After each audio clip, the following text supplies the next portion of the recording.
নমস্কার সবাইকে। তোমরা সবাই কেমন আছো? আশা করছি খুব ভালো আছো। আমি ললিতা চলে আসলাম নতুন একটা ব্লগ নিয়ে।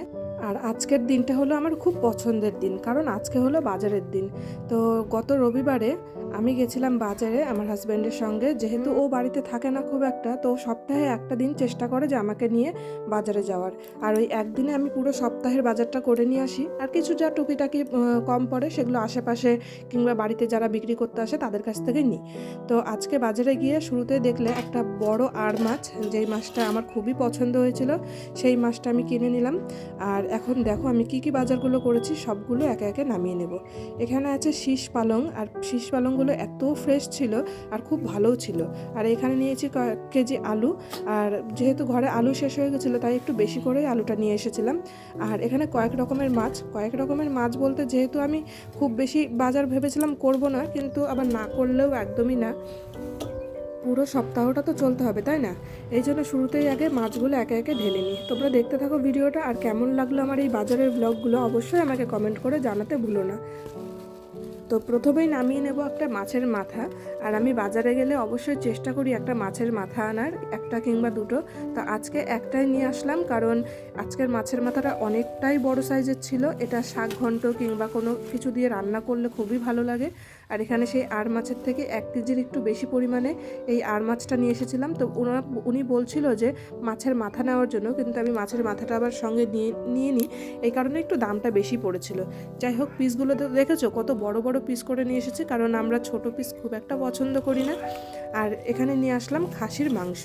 যেহেতু আজকে ও বাড়িতে আছে এই জন্য স্পেশালি ওর জন্য খাসির মাংসটা আনা হয়েছিল।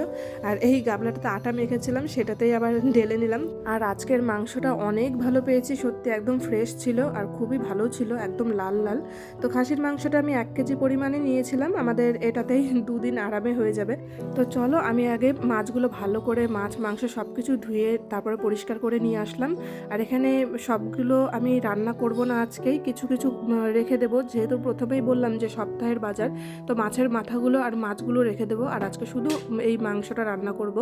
আর আমাদের বাড়িতে একটা জিনিস কি, মানে 3-4 রকমের রান্না করলে খেতে চায় না। ও বলে যে কোনো 1 রকম কি 2 রকমই রান্না করবে, এর থেকে বেশি করবে না।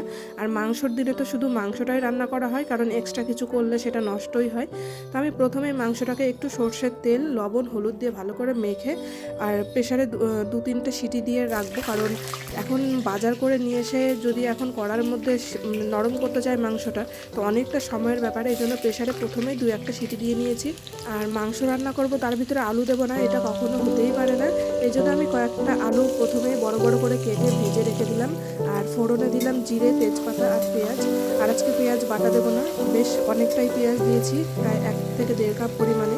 তো প্রথমেই তো বললাম যে প্রেশার কুকারে সিটি দিয়ে নিয়েছি, এটাই সব থেকে বড় ভুল হয়েছে, যেহেতু মাংসটা আজকে খুব ভালো ছিল আর অনেকটাই মানে গলে গেছে মাংসটা। তো যাই হোক, এই প্রেশার কুকারে সিটি দিলে অন্যরকম টেস্ট হয় একটা মাংস, ভালোই লাগে, খারাপ লাগে না। প্রতিদিন একরকমভাবে রান্না করলেও হয় না। তো এখানে দেখো যা যা মশলার প্রয়োজন সব মশলাগুলো আমি কষিয়ে নিলাম ভালোভাবে। তারপরে এর ভিতরে দিয়ে দেবো মাংস, মানে সেদ্ধ করা মাংস। এটা দিয়ে ভালো করে কষিয়ে নিয়ে সেই যে জলটা, মাংস সেদ্ধ করা জলটা, সেটা দিয়ে আলু দিয়ে ভালো করে ফুটিয়ে নেব। তো রান্নাটা তো আমার শেষই হয়ে গেল, আর আমার ব্লগটাও আমি আজকে এখানেই শেষ করছি। তোমাদের যদি ভালো লাগে অবশ্যই একটা লাইক করে দিও। আমার এই ছোট্ট পরিবারে যদি তোমরা নতুন হয়ে থাকো অবশ্যই সাবস্ক্রাইব করে আমার পাশে থেকো। দেখো এখানে মাংসের কালারটা কতটা সুন্দর হয়েছে, আর সত্যি খেতেও খুব ভালো হয়েছিল।